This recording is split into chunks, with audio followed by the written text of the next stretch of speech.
My fellow Ambazonians, my fellow countrymen and women, thank you for sticking around, and my apologies for being a couple of minutes late. I always struggle with the technology of speaking live due to sometimes the interruption that we have faced on Facebook. But thank you very much, my fellow people, for being this brave and for never letting and for never giving up. I want to salute the bravery of our people on ground zero. I want to thank our mothers. I want to thank the Bayam Selams, the taxi drivers. I want to thank the bike riders. I want to thank the civil society of Ambazonia. You have demonstrated a high degree of resilience in the face of brutality. Even when we have messed up as leaders, you have held a candle of hope and beamed it into places that have never known anything other than oppression. I will always give kudos to our fighters. And let me say this, without our defense forces, our resistance would have been over. Take note, without our defense forces, our resistance would have been over. Our population would have been suppressed. They wouldn't have had a sense of defense, and they wouldn't have had a sense of hope. And so, thanks to the brave men and women who have left their homes and their jobs, their schools, and have joined ranks to get trained, carried weapons in the defense of the freedom, the independence, and the territorial integrity of Ambazonia. It is only because of you that for the past close to 4 years, Ambazonia has not been sunk like the Titanic. You have shown mastery. You have shown resilience. If you can imagine that an untrained cadre of people who were footballers yesterday, taxi drivers, bike riders, who were teachers, who were students, suddenly abandoned all of those jobs, went into the bushes, held the gun in the defense of our freedom. For no pay, sometimes demonized. I want to thank you all, and you should know that Ambazonia will forever be proud of your services, your sacrifices, and history books will write of you as heroes. The next generation will remember your heroism. They will read about what you've done for them, and they will all know that the independence that was proclaimed and restored was defended by our soldiers. And lest I forget, as I have said continuously, all those who bear arms for the state of Ambazonia, all those who have died must be compensated. Their families will be compensated. Their children will be taken care of by the state. They should be able to have free medical care. They should be able to take professional courses paid by the state. For all those who want to continue within the professional military of Ambazonia, you shall receive the best training, and we will always give you our gratitude. For all those who decide to leave the military and join the civilian space, you will go into vocational training in whatever field that you want. If you want to continue in normal education, you will do that free of charge, and the state will be responsible for that. It is a promise that I intend to make into policy and make sure that that policy is translated into action that benefits each and every one of you. The sorrows of your families today, the tears of your family must be wiped by the collective taxpayers of Ambazonia. In the past few days, we watched a video from Kondengi. That video was mind-boggling. Brave men, young men, explaining their experience with the forces of brutality. Those are the few who have lived to tell their story. The few also who have been braved in the dungeons of the occupier to tell their story. What we heard was just a microcosm of the brutality that our brave men and women are enduring in the prisons of Cameroon. They read their names, they talked about what happened to them, how they ended up in the prisons in the prison walls of Kondengi. Before they did, we had watched with horror a video sneaked out of Kondengi by Brother Ndango in the basement of nowhere, locked up in total pitch darkness, where they sat and slept in their own urine and feces, undignified, humiliated. I want to salute our prisoners, not only for what you are going through, but for the sacrifices you have made. I want to salute your bravery in the heart of the enemy's capital, in chains. You have not blinked. They have not silenced you. You've built walls to keep you in, but your stories keep emerging from prison, being told by you, your own history being written by you, by your experiences. This is a reflection of the bravery of Ambazonia. And I want to thank you all on behalf of our nation for having given your liberty for the freedom of 8 million people. For all of us who have read the Bible, for all of us who are Christians, who believe in the sacrifices of Jesus Christ. We're reading stories of thousands of years ago of a man who came onto earth. He clothed the naked, he fed the hungry, and fought for the poor.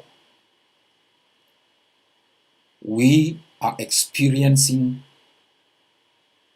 your own sacrifices.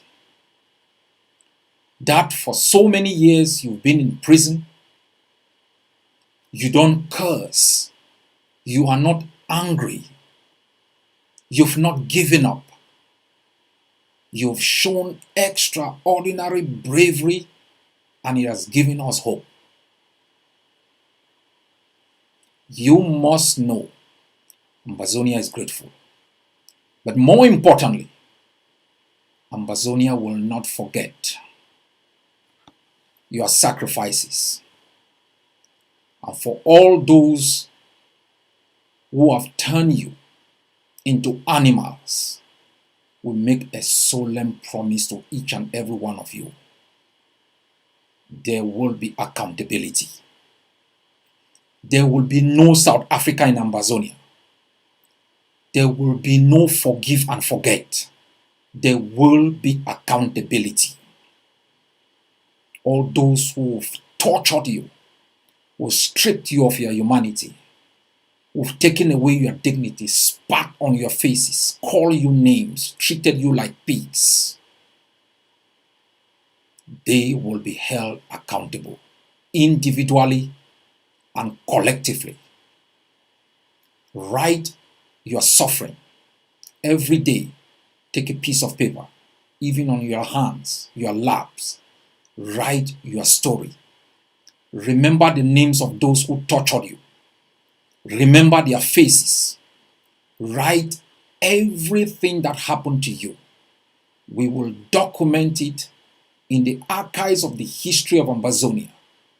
The next generation, 2 generations from today, will go into our history museum and read about what happened to you and how firm you were in the face of these tragedies to still believe in the ultimate outcome that so many thousands have given their lives for.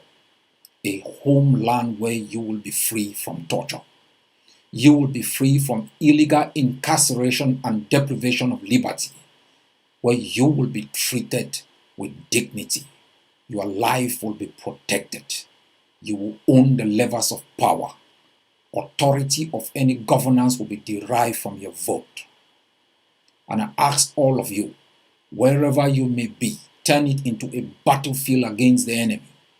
Turn it into a war zone against those who deprived you and millions of others of their lives. I spoke the last time about the sacrifices that our people are making. I talked about the bike riders. I talked about the market women who every Monday, willfully, without coercion, are not able to sell their vegetables. I talk about the story of these old women turning cassava into gari, hoping to earn some money to buy other items like fish, like rice, like tomatoes. They give up a day for the collective good of each and every one of us. For close to 4 years, every Monday, our mothers, some are widows, some don't have any other means of support than the money they make on Mondays and any other day in the market. They give it up for all of us. They give it up for all of us. Bike riders who pick up 100 francs here, 100 amber there, and that's the only means that they can pay their rent. They can fuel their bikes. They can take care of their own mothers. We don't have any old people's home. There is no health care where you can simply go to the hospital and expect the government to foot the bills. There is no health insurance where people will be able to simply go there and get medication for free. Everything is paid for. Your health, your livelihood. But our people decide for the freedom of the Amazonian people, for a better tomorrow, for our desire to be free, they are willing to sacrifice an entire day of earning. It may be the only day they have for a week, for a greater call, for the ideal of freedom, independence and sovereignty over the territorial space of Ambazonia. I couldn't have been asked to be born in a better place. And I am so proud in my blood and in my flesh to have been born an Amazonian. And most especially to have been born as part of this generation that has remade history. I can assure you, you have made history. You've written it with your blood. No one will distort it. Not the Ngos, not the Njis, not the revisionist, not the colonialism apologist. Ambazonia will never be colonized again. It will never remain as an entity or political extension of any other archaic political dominion. It is free. That freedom shall be defended with our blood to make sure, even if the next generation shall plant the tree of hope and liberty on the streams and rivers that flow with our blood. It is the land of our birth. No one will tamper again with it without meeting the fury of the Ambazonian people. And I want to thank our mothers, our bike riders, all those bikers in Bamenda who petty criminals running around calling themselves mayors and governors, hiding in bunkers, think they can decree laws over your land. I ask you to give up passive resistance for active resistance. 2,000 men cannot hold an entire city of Bamenda hostage. Don't lock down, don't lock up. Rise up. Challenge them on every spot that is ours. Defend it with every tool that you can invent and you can create. Stand like warriors. Die like patriots. Get locked up in your home. Your doors are smashed at midnight. Children raped.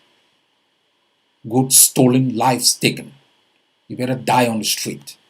And that's why I remind each and every Ambazonian on the 1st of October, our day of hope, our day of independence, everyone will be on the street.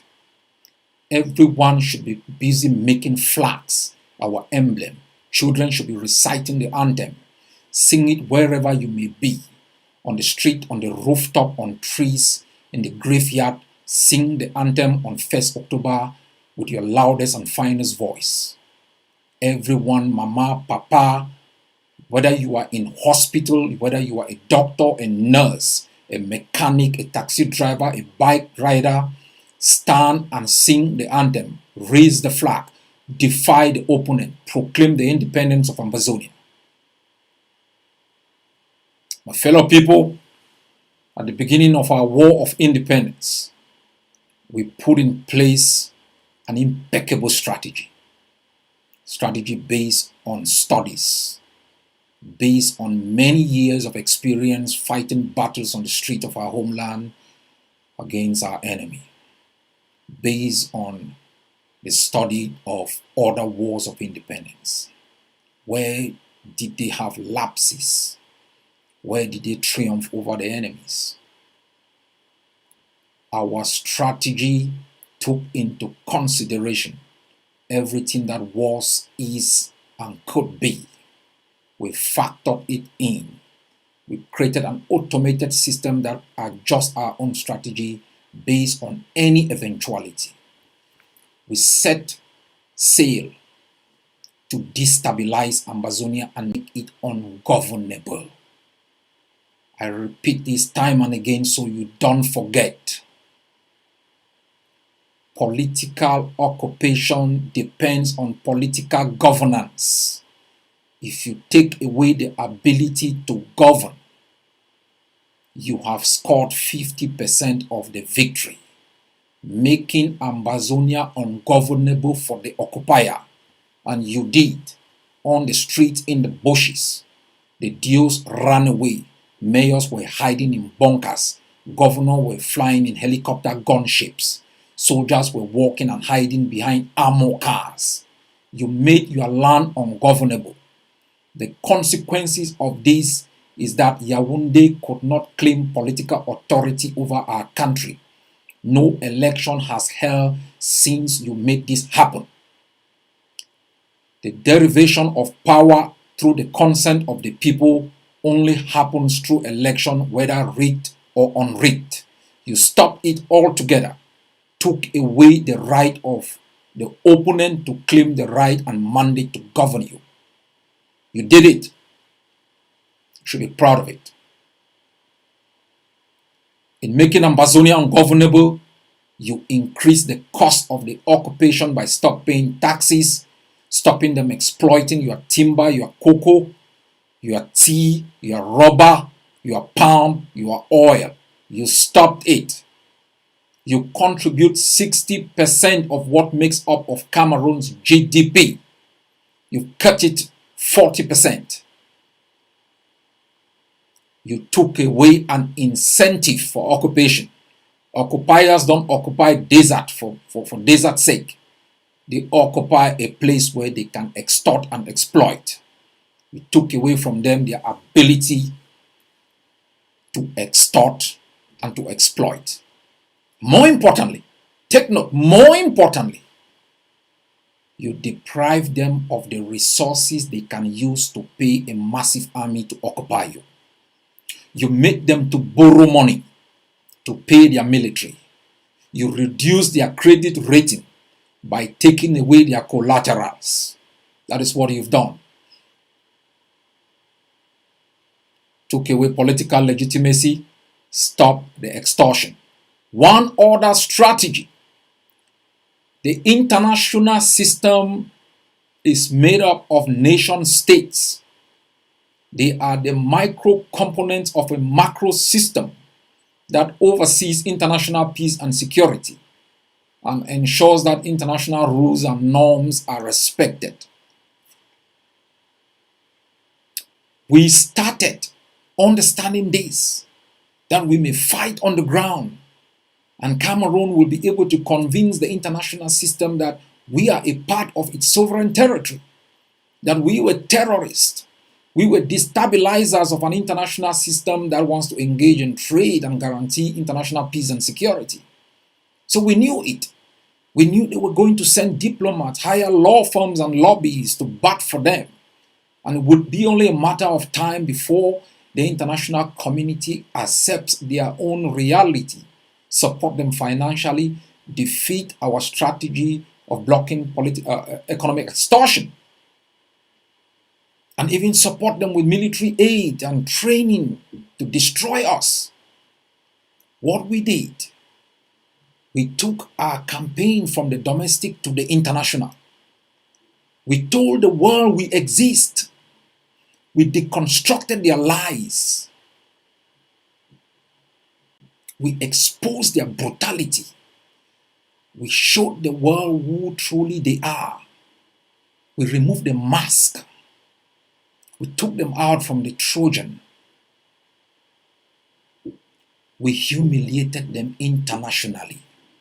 Our strategy worked. We became an international contender. They didn't only listen to our voices through the prison that Cameroon had created. They had to speak to us. We became a party in our own movie through our strategy of internationalization and targeted diplomacy. So as you've made Ambazonia ungovernable for the occupier, stop the extortion, exploitation of your resources to maintain a large army that kills and rapes, and defeat and humiliate them internationally at the level of international diplomacy, the next strategy that we pursued, same like the Eritreans did, was to destabilize Cameroon. Remember, destabilization of Cameroon is critical. And how did we plan it? The moment you make it impossible for Cameroon to exploit your resources, it reduces Cameroon financially, reduces its financial power to take care of its own people, run its civil service, engage in developmental projects. Once you take away its collateral, it cannot borrow money, it cannot develop. It will make Cameroonians become angry. The Cameroonians will begin to question their regime, why they are engaged in an adventure in Ambazonia in a war they cannot win, why hospitals are dilapidating, civil servants are not being able to be paid.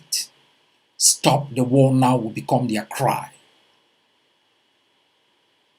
We knew if we destabilize Cameroon, as we declared in Dublin through the Dublin Declaration, that we do not only have the right under natural law, we have the right under international law to deploy forces within Cameroon and take out Cameroon's fighters, take out places where Cameroon organizes, prepares to deploy in Ambazonia. It is still a natural right to self-defense, respected under international law. We deployed forces there. We began quietly to undermine them, political governance. Cameroon started recruiting vigilantes to help their military because they could not cope. One of the strategies of the Eritreans was to make sure they destabilize Ethiopia. Do not forget the story of Somaliland. During the Eritrean-Ethiopian War, Somalia supported Ethiopia. Eritrea worked hard to cut Somaliland from Somalia, to undermine Somalia, for it to pay a higher price for its support to Ethiopia. The Eritreans engineered within Ethiopia sympathetic groups to be able to resist Ethiopia from within Ethiopia, weaken the political power within Ethiopia, take away the incentive of Ethiopia to fight within Eritrea.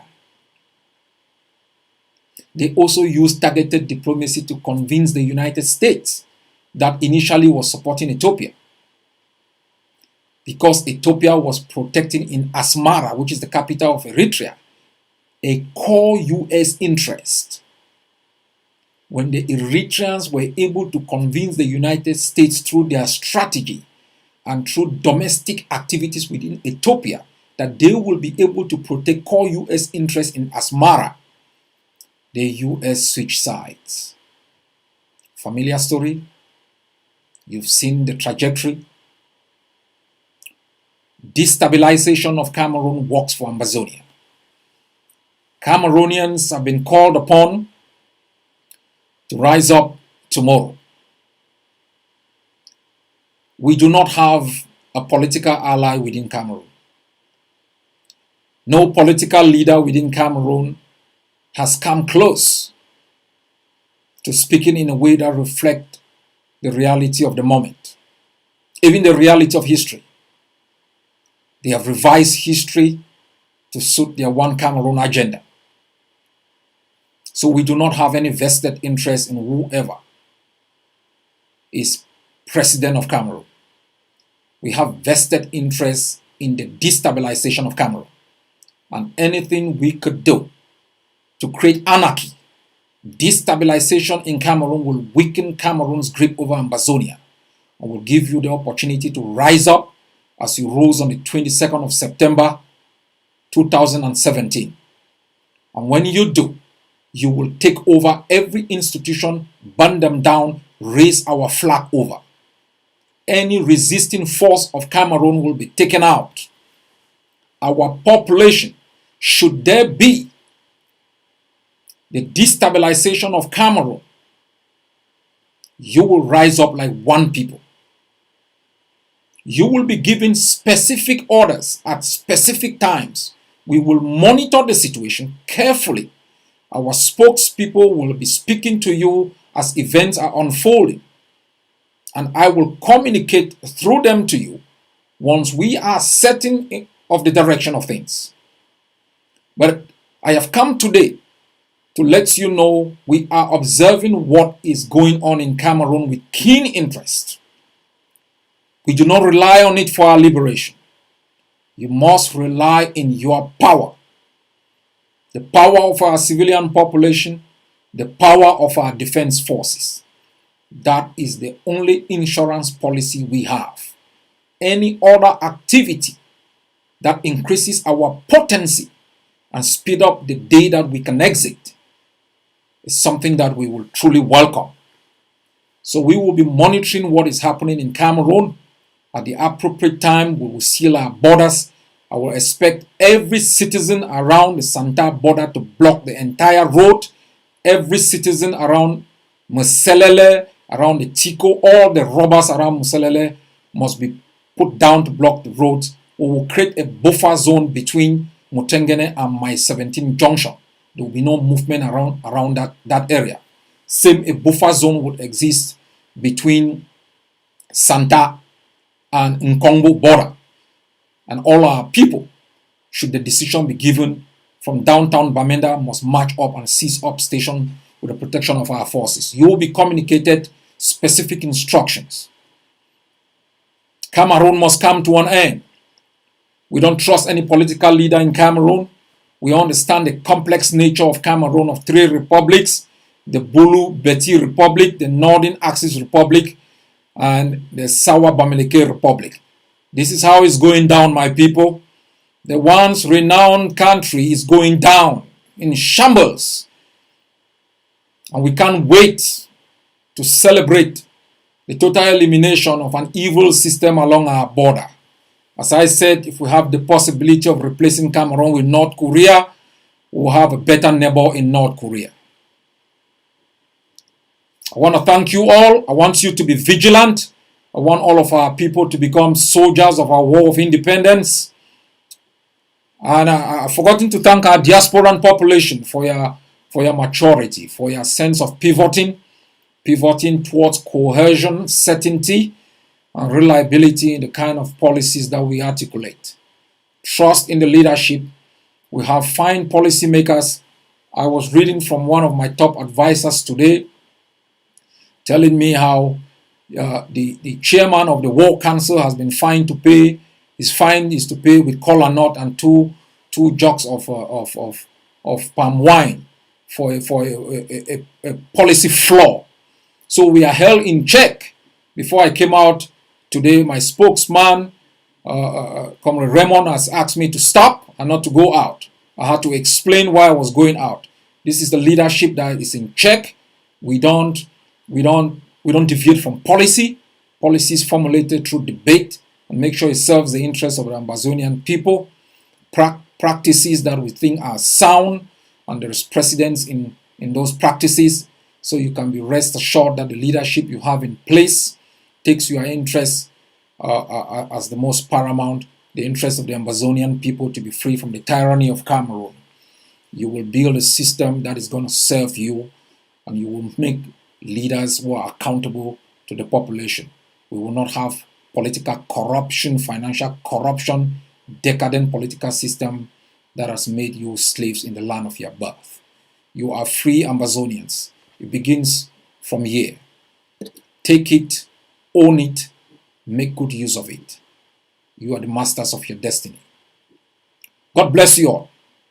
God bless Ambazonia.